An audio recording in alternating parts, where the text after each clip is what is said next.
Welcome to my channel. Today I would like to show you how to build your own DIY propagation bowl. Well, I'm sure you have this big glass bowl that you're not using for anything. Well, let's make a use for it. First off, you need 6 pieces of bamboo skewers, a sturdy but mighty vinyl coated wires, and a pair of scissors to cut them off. First step, you need to arrange the bamboo skewers on top of the glass bowl. Now, using the vinyl coated wires, you can tie the bamboo skewers all together.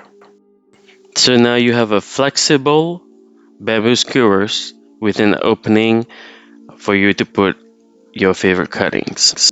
The next step is to install a small but mighty submersible water pump with suction cup on the bottom of the glass bowl. I've been using this water pump for almost 3 years and it is very sturdy. Please check the comment section for the link to purchase this water pump. The next step, which is optional, you can also put river rocks around the water pump to discourage the roots to actually grow inside the water pump. The next step is to pour water of your choice in the glass bowl. Personally, I like to use the water from my fish tank.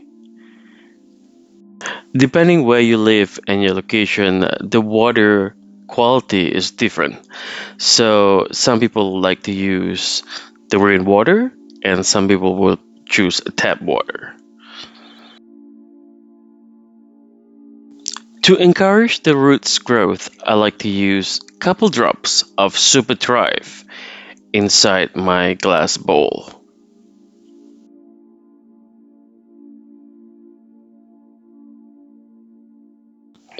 Pick your favorite cuttings and make sure you understand where is the note and where the aerial roots on your plant before you cut it into pieces. Gently put your cuttings on top of the bamboo skewers and make sure the bottom is soaked in the water. Switch on your water pump and voila! Now you have your own DIY propagation bowl. So does it really work? Well, let's check out my other propagation bowl that I started 2 weeks ago. Check out the roots on this mandula photos, all long and healthy. And also this Monstera lahariana. Look at how long the roots, and this cutting is ready for soil. In my opinion, the water movement encourages roots growth and provides more oxygen for the roots to thrive in the water. I use the same setup for all of my cuttings, and the best result I achieved so far is the cuttings of my philodendron caramel marble. I hope this video will encourage you to propagate your plants, and please like and subscribe to my channel to see more plant related videos. Thank you and happy planting.